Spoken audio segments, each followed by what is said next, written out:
The notification came at 2:47 a.m., slicing through the silence of our bedroom with a cold, sterile light. My phone screen lit up in the dark, and before I even reached for it, I already knew. There was a familiar rhythm to betrayal, a pattern my gut had started to recognize before my mind dared to name it. Nathan, my husband of 15 years, was supposed to be in Boston attending a medical conference on neurosurgical innovations.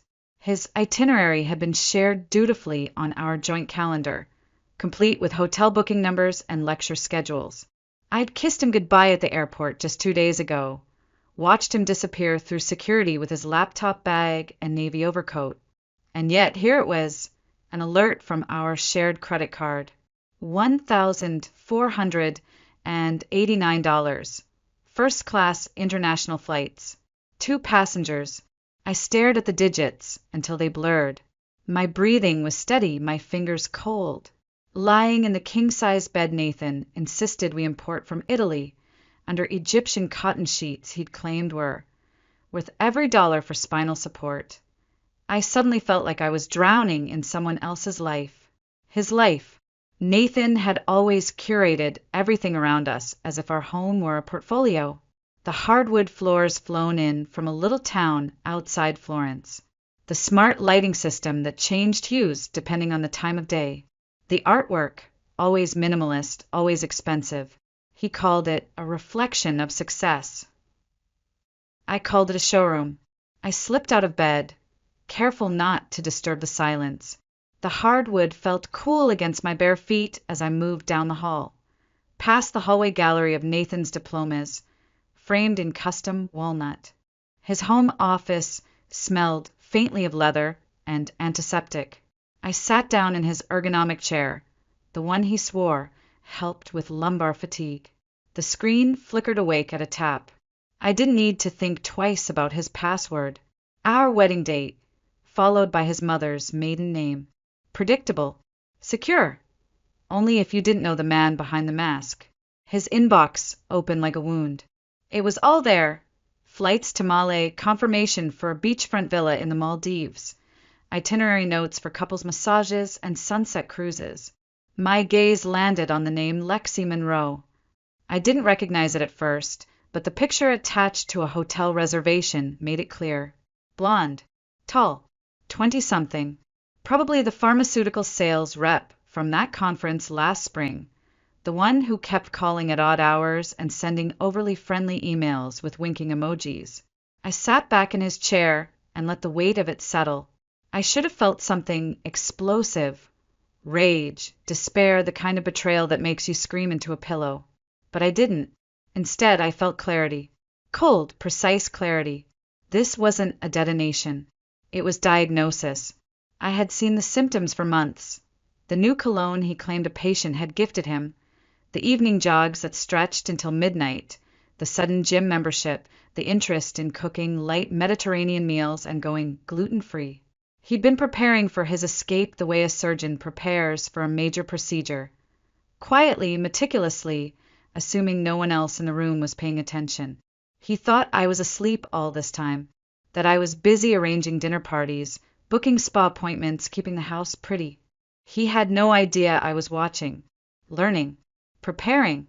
15 years married to a neurosurgeon had taught me more than how to host fundraisers or talk to hospital board members. It had taught me to pay attention to details. And tonight, every detail was screaming. I opened a new tab and logged into our joint investment account. Then our real estate portfolio. Then the crypto wallets he didn't think I knew about. The balances glowed against the screen like beacons in the dark. He'd built an empire with precision. What he didn't realize is, so had I. Only mine wasn't made of Italian floors and designer furniture. Mine was built on quiet observation, on knowing where the bodies were buried. He thought the danger was in the scalpel he held in the oar. He'd forgotten the most dangerous weapon is the one you never see coming. And I was done pretending to be invisible. I didn't rush. That was Nathan's mistake. He always rushed the parts he didn't think mattered. Small talk, foreplay, the little rituals of marriage. He underestimated the power of the quiet space between words. I never did. The light from the monitor bathed the room in sterile blue as I opened his folders, each one labeled with the same kind of smug precision he used in surgery. Travel receipts, consulting expenses, personal wellness. It was all there, camouflaged in professional jargon, tucked beneath PDFs and booking confirmations. His love letters to Lexi weren't written in poetry. They were typed itineraries and forwarded spa brochures. A week in the Maldives, 5-star resort, private infinity pool. Her name appeared on everything. Lexi Monroe, 26, ambitious. Probably thinks seducing a doctor means skipping the line to her own empire. I clicked open one of her emails, subject line, Maldives plan, and scrolled past the nauseating string of emojis. Her tone was syrupy but calculated. She wasn't in love. She was investing. But then again, so was he. Nathan's entire life was a series of carefully placed bets: his education, his marriage, his career. He'd married me when I was fresh out of law school. Just past the bar, still idealistic enough to believe in love without prenups. I need someone grounded, he'd said. You're so calm, Evelyn. You make everything feel safe. Translation: I was quiet. I didn't make a mess. I stayed out of the spotlight, let him shine. And for a while I convinced myself that was love. That love meant folding into his world like soft linen, ironing his shirts while ignoring the itch in my own skin. I traded my courtroom heels for Louboutin dinner pumps, my legal briefs for charity brunch menus. Everyone saw me as the doting wife. Even Nathan forgot there was more to me than place settings and polite applause. But I hadn't forgotten, and now neither would he. I minimized the email and opened our family financial dashboard. He didn't think I understood numbers, not really. He'd spent years smiling tolerantly whenever I asked about offshore funds or the quarterly reports from our rental properties. You don't have to worry about all that, he'd say, like a father patting a child on the head. I've got it under control. He did, but so did I, because while Nathan was building his kingdom, I was mapping it. Every LLC filed in his name, I had the EINs memorized. The shell company in Nevada used to move money. Quietly, I helped him set it up, under the guise of being his signing witness. Every exotic investment, every networking trip to conferences that just happened to be held at luxury resorts, I logged them all one by one. He thought he was playing chess while I was arranging flowers. What he didn't know was, I'd been playing a different game entirely. I pulled out the manila folder I'd stashed in the drawer of my vanity table 6 months ago. Inside was my copy of the power of attorney he'd signed before his spinal procedure last year. Just in case something happens, he'd mumbled, still groggy from pre-op sedatives. He'd never even read it, but I had, and it was still valid. I stared at the screen, fingers hovering above the keyboard, pulse steady. This wasn't vengeance. Not yet. This was reconnaissance. And just like in law school, the first rule of strategy was simple. Know your opponent better than they know themselves. I clicked into the real estate files. 3 properties in San Diego, 1 in Palm Springs, the vacation house in Napa, all registered under Carter Holdings, LLC. I noted the addresses, the deed numbers.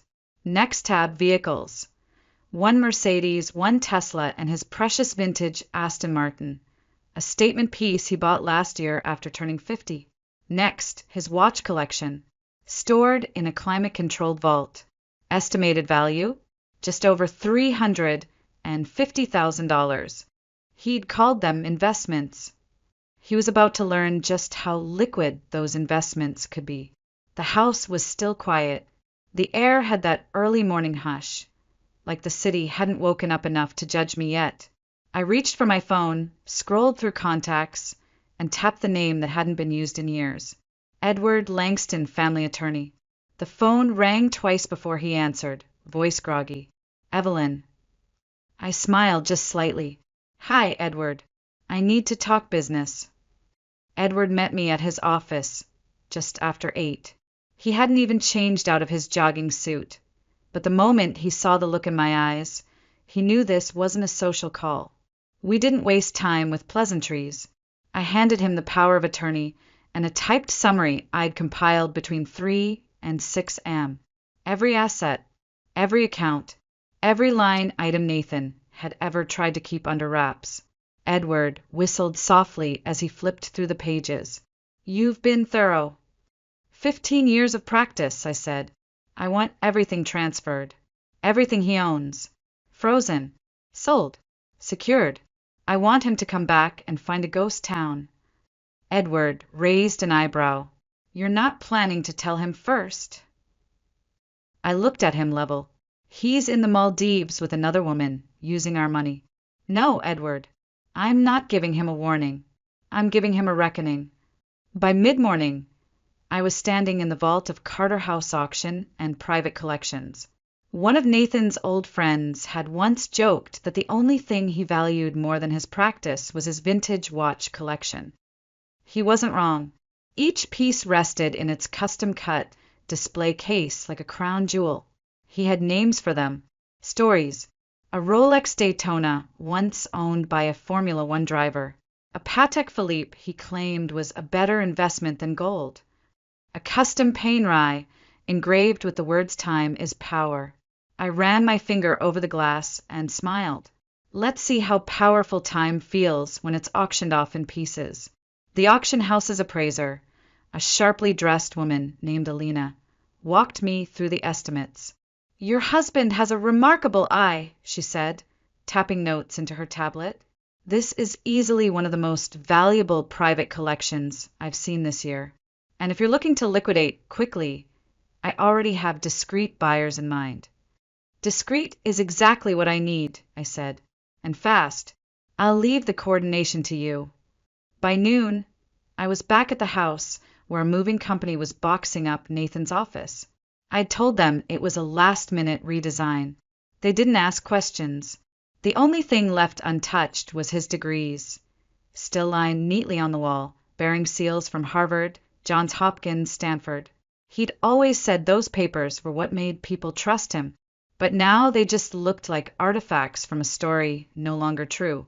Upstairs, Lily had set up her laptop at the dining table, sipping iced coffee like she was casually checking email. But the speed at which her fingers danced across the keys said otherwise. "Found 3 more offshore accounts," she said, not looking up. "All disguised as medical research grants. You want me to pull everything?" "Yes. And copy every file to a secure drive. Timestamp everything." "You know this could take him down completely, right?" she asked.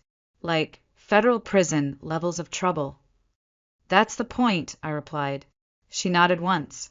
"Then let's perform open-heart surgery." By late afternoon, I was back in Monica's office. She looked up from her desk, smiled without amusement, and said, "I spoke to a judge friend of mine. We can file everything while Nathan's in the air. The minute he lands, he'll be served. It's technically petty, but legally flawless." "It's not petty," I said. "It's poetic." Monica tapped a folder. "Also, we need to prepare for blowback. Nathan's not just a cheating husband. He's a public figure. There will be press. There will be lawyers. I'm ready for them all. And the house. Everything he claimed as an asset or legacy. It's going on the market. Watches, cars, vacation homes liquidated. I want his empire turned into nothing but receipts." "And your end game?" she asked, tilting her head. "I don't want revenge," I said, standing. "I want the truth exposed. And I want him to know it came from the woman he thought was too quiet to matter." I walked out as the sun began to dip behind the Pacific, casting long golden shadows across San Diego's glassy skyline. The day had been a scalpel in motion. Clean cuts. No hesitation. Tomorrow we'd begin the extraction. The next morning, I put on a blazer I hadn't worn in years. Slate, gray, sharp-shouldered, tailored back when I still appeared in courtrooms and conference halls. As I looked in the mirror, I didn't see Nathan's wife anymore. I saw the woman I used to be, and I saw what she had become. Monica met me at the doors of her downtown office building. She didn't hug me. She didn't say, "I'm sorry." She simply handed me a black leather folder and said, "Let's take him apart." In her conference room, 3 more women were waiting. Her associate Daria, a litigation expert, her paralegal Anna, with files already color-coded, and someone I hadn't expected, Agent Rivera, FBI Financial Crimes Division. "We've been tracking low-level flags around Carter's accounts for about a year now," Rivera said, flipping through a federal binder. "Your intel accelerates everything. Offshore routing through Hong Kong, unregistered investment firms, funds masked as medical research. It's all textbook laundering behavior." "And now?" I asked. "Now," she said, "we follow the money and lock every door behind him." Katie, my niece, Lily's real name, arrived 15 minutes later with her laptop, a pair of oversized headphones, and an expression of focused war. She plugged into Monica's secure server and began decrypting the files she'd mirrored from Nathan's cloud accounts. "You're going to want to see this," she said, dragging a set of folders onto the big screen. Inside were scanned construction permits, architectural plans, and business license applications, all registered in Nathan's name through shell corporations in Malaysia. The project, a private aesthetic surgery facility for ultra-wealthy clients. High profit, low regulation. The kind of clinic where discretion came standard and medical ethics got fuzzy. "He's been planning this for over a year," Katie said. "Hiring a shadow staff, buying equipment under company aliases, even drawing up client acquisition strategies. It's not just a clinic. It's an exit strategy." Rivera leaned forward. He wasn't planning a vacation. He was planning a vanishing act. Monica's tone sharpened. "This qualifies for federal fraud, conspiracy, and potentially international tax evasion." Katie clicked into another encrypted folder.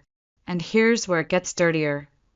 She pulled up emails between Nathan and an offshore law firm discussing relocation options, countries without extradition treaties, and a resignation draft from his medical board, dated 3 weeks from now. "His plan was to disappear," I said quietly. "Abandon his practice, his partners, me. Take Lexi and vanish before anyone could catch him." Monica turned to Rivera. "Can we freeze everything now?" "With Evelyn's power of attorney and your documentation?" "Yes. We'll move on it immediately." I watched as they coordinated, Monica dispatching legal alerts, Rivera making encrypted calls to federal liaisons. It was like watching a control room go live in the middle of a crisis. No, not a crisis. A counterstrike. By early afternoon, I was standing with a representative from the real estate division of a luxury auction firm, reviewing appraisals for our vacation homes. The agent smiled politely as she explained the high interest in the Napa property. "It's not just the house," she said. "It's the story. A respected surgeon's private retreat, now up for sale under mysterious circumstances? That kind of narrative adds zeros." I nodded. "List everything. No delays." Meanwhile, Katie and Monica's team were building the financial timeline. The pattern was undeniable. Money siphoned from joint ventures, concealed through layered transfers, and funneled toward one destination: Nathan's future life without me. But he'd miscalculated. He'd forgotten I had a past without him, and that I'd brought it back with teeth. By sunset, we had everything we needed. The trigger was set, the filings prepared, bank accounts frozen, asset sales initiated, and Nathan, he was still in paradise, clinking champagne glasses with a woman who didn't know the sky was about to fall. I stared at the security footage of our empty house, now echoing with the quiet work of moving crews and appraisers. I imagined Nathan opening his phone, checking his balance, finding nothing. This wasn't revenge. It was surgery, and I was almost ready to close. The next morning, I walked into the Carter Neurological Institute, not as a supportive wife bringing lunch or signing donor checks. I walked in with a locked briefcase, a team of lawyers, and the weight of truth heavy in my hands. The receptionist blinked when she saw me. "Mrs. Carter, is everything okay?" I smiled politely. "We need the main conference room. and I'll need all 4 partners present. They were already arriving one by one. Dr. Reynolds, Nathan's closest friend since residency, calm, grandfatherly, always wearing a bow tie. Dr. Chin, meticulous and quiet, in charge of billing and operations. Dr. Patel, young and idealistic, often seen as Nathan's protege. And finally, Dr. Thompson, the Institute's managing partner and voice of reason. Monica followed behind me, already laying out packets. Agent Rivera waited near the back, plain clothes, her badge just barely visible. Katie had set up the projector, and the screen glowed with the title. Internal Audit Presentation, Restricted Access. The room fell silent. I looked each of them in the eye before speaking. I know this is unexpected, but what we're about to show you affects every single one of you. Every staff member, every patient, every dollar that's moved through this practice in the last 3 years. They nodded, though confusion clouded their faces. Then Monica stepped forward and began. She didn't dramatize. She didn't editorialize. She presented the evidence like a scalpel to the chest. Precise, unavoidable, fatal. Emails from Nathan authorizing wire transfers under false vendor names. Patient invoices with inflated surgical fees. Medical equipment purchases that never arrived. Funds redirected to shell accounts. A pension fund that had been dipped into repeatedly.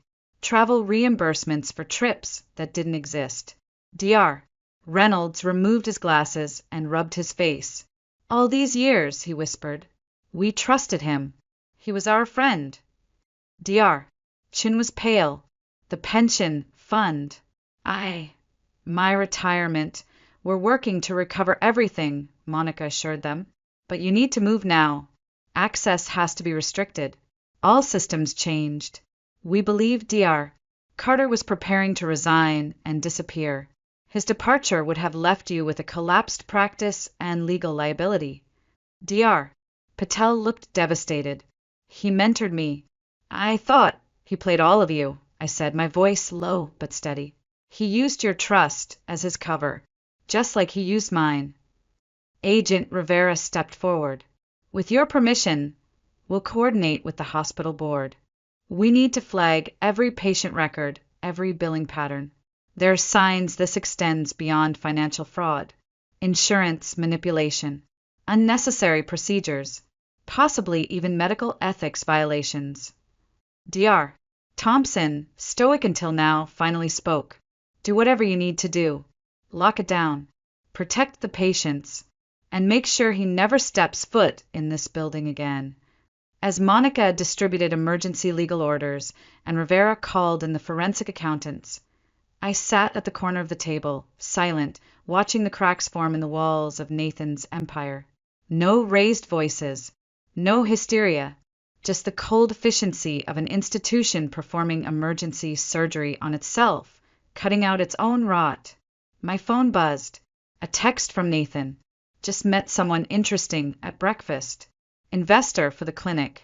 Wish you were here to help charm him.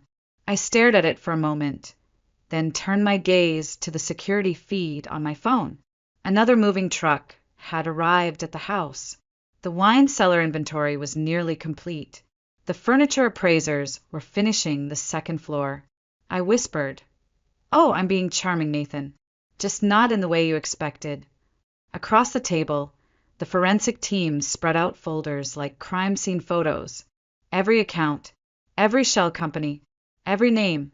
Katie pulled up Lexi's alternate social media profiles on the projection screen. "Look at this," she said. "Seminar in Singapore. Property investment workshop. She was scouting assets months ago. This wasn't romance. This was strategy." Agent Rivera's voice dropped. He was planning to flee. She's part of it. But now, their accounts are frozen, and they're trapped on a tourist island with nowhere to run. The partners looked shaken, but I wasn't there to soothe them. I was there to make sure the blade went all the way through. Nathan had spent years crafting a perfect reputation. Doctor, mentor, visionary. He thought it would protect him. He never considered it could be used to bury him. And I wasn't done yet. Nathan didn't notice it at first. That's the thing about people like him. When they feel invincible, they don't check for cracks in the floor. The first sign came as he and Lexi finished their breakfast on the balcony of the overwater villa. Papaya juice, hand-delivered by a staff member who bowed too quickly. Nathan reached for his phone, intending to check on a stock transfer he'd scheduled the day before. The app crashed, then reopened with a red warning. Account access denied. Please contact your financial institution. He tried another account. Same result. He switched to a third, his personal offshore reserve in the Cayman Islands. Nothing. The screen simply refreshed and kicked him out. Lexi frowned. Everything okay? Nathan forced a smile. Wi-Fi must be spotty. Back in San Diego, I sat in Monica's office, sipping coffee as Katie's alerts lit up her monitor like a battlefield radar. Attempted login to Hong Kong account blocked. Second attempt through proxy server in Indonesia, also blocked, she reported almost casually. Monica grinned. Let's see how long before he panics. A minute later, Katie's laptop pinged again. He's trying to access the smart home system, probably checking the cameras. Shut it down, I said. He doesn't get to watch. She nodded. Done. His access is revoked. Systems locked from all external signals. Agent Rivera stepped into the room, holding a printed update. Interpol has eyes on them. They're still in the villa, no attempts to leave yet. But Lexi just booked a private charter from Malé to a small airport in Cambodia. We've alerted local authorities. They're trying to run, Monica said. No, I corrected. They're realizing there's nowhere to run. That afternoon, Monica's phone buzzed with a media alert. A national outlet was preparing a story, the surgeon's double life, fraud, affairs, and a missing fortune. They'd already interviewed former patients, medical board officials, even a few anonymous staff from the Carter Institute. Jessica, from Monica's PR team, stepped in. We've coordinated with the FBI to ensure the facts are airtight. Every outlet will report the same version. No rumors, no distractions, just the truth. More alerts came in like artillery fire. Singapore froze 3 bank accounts linked to Nathan. Total, $12 million. Katie intercepted an encrypted message from Lexi. Plan B is ready, waiting for confirmation. Send coordinates. Agent Rivera read it aloud. Plan B.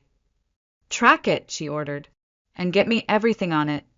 In the secure command room at the FBI's satellite office, a team of forensic accountants worked like surgeons dissecting a corpse. Charts and timelines covered every wall. Screens showed account trails from New York to Dubai, from Zurich to Malaysia. Marcus wasn't just funding a clinic, one of them muttered. He was orchestrating a multinational fraud ring. Which means, Agent Rivera said slowly, we're not just looking at embezzlement. We're looking at racketeering. Outside Monica's window, another moving truck pulled away from my house. This one loaded with Nathan's rare book collection. Every volume cataloged, appraised, and heading for auction. A text came through on my phone. From Nathan. Claire, something's terribly wrong. All our accounts are locked. I can't reach the bank. My cards keep getting declined. Please call me. I didn't reply. Seconds later, another message. Why can't I access the house? What's going on? Did you do something? Still, I said nothing. Some silences are louder than screams. In the background, Linda, head nurse from the Institute, handed Rivera a new set of documents retrieved from Nathan's personal storage unit. Correspondence, off-the-record payment logs, detailed records of side deals with pharmaceutical reps. He kept everything, Linda said bitterly, like trophies. Katie pointed to the screen. Lexi's boarding. She's carrying a new briefcase. It wasn't part of her luggage when they arrived. Probably cash and bearer bonds, Rivera said. Harder to trace, but not impossible. At that moment, Monica's assistant stepped in, breathless. His parents just arrived. I turned, surprised. Richard and Margaret? There in the lobby, asking for you. I walked out to find them standing together, both looking decades older than I remembered. Margaret's once perfect hair was limp and loose. Richard, the retired judge, had lost the sharpness in his eyes. Margaret held up a folder. We found these in our vacation house. He left them there last month. Inside were handwritten notebooks, investment strategies, offshore contacts, timelines, the evidence of premeditation. Richard's voice was grave. You have everything you need, Evelyn. No mercy. I nodded, because mercy was never part of the plan. The extradition hearing took place via secure video conference. On the screen, Nathan appeared in a wrinkled beige prison jumpsuit, his once slick hair now hanging limp over hollow eyes. His jaw twitched, his posture sagged. He looked nothing like the man who had stood on gala stages, who had grinned for magazine spreads beside medical breakthroughs and ribbon cuttings. He tried to speak. His lawyer cut in first, citing mental health concerns after what he called a psychological break and a suicide attempt in holding. The federal prosecutor didn't even blink. Your Honor, she said, her voice flat but lethal. Carter's mental state did not prevent him from orchestrating a multi-country fraud scheme, constructing shell corporations, laundering over $20 million, and coordinating a planned disappearance. It should not protect him from justice now. The judge agreed. Within hours, Nathan was on U.S. soil. I didn't attend the arraignment. There was no need. I watched from Monica's office as live updates scrolled across my screen. Nathan charged with 32 counts, including wire fraud, racketeering, tax evasion, identity theft, and conspiracy to commit international financial crimes. Later, a reporter described him as a man unraveling in real time. He wasn't wrong. The Carter Neurological Institute dissolved its partnership with him in less than a week. Every patient he'd ever treated was notified. Insurance companies began audits. Ethics boards launched formal investigations. Medical journals withdrew his papers. One former colleague tweeted, "We thought he was a genius. Turns out he was just good at hiding." The story exploded. Dr. Fraud trended for 4 days straight. Podcasts picked it up. True crime shows scrambled to secure interviews. A documentary offer came in from a major streaming platform. Monica fielded them all. We declined every single one, because this wasn't for entertainment. This was a reckoning. I wasn't done yet. Inside the courtroom, Nathan's parents sat quietly in the back row. Margaret clutched a handkerchief. Richard didn't blink once through the entire hearing. The prosecution laid everything bare. Offshore accounts, forged medical equipment invoices, unauthorized procedures billed at triple rates. And then the part that stunned even seasoned jurors. Evidence of unnecessary surgeries, cosmetic adjustments pushed on patients who didn't ask for them, just to pad profits. Women, teenagers, vulnerable people. Nathan's defense team offered a plea deal. Reduced sentence. Limited restitution. Gag order. Monica didn't flinch. We reject it in full. The trial moved quickly. The evidence was overwhelming. When the verdict came, the silence in the courtroom was deafening. Guilty on all counts. The judge's voice rang clear. This court sentences you to 25 years in federal prison. You are to make full restitution to your victims. Your medical license is permanently revoked in all jurisdictions. Nathan swayed slightly. For a moment, I thought he might collapse. But he didn't. He stood there, held up by nothing but his own ego, watching everything fall.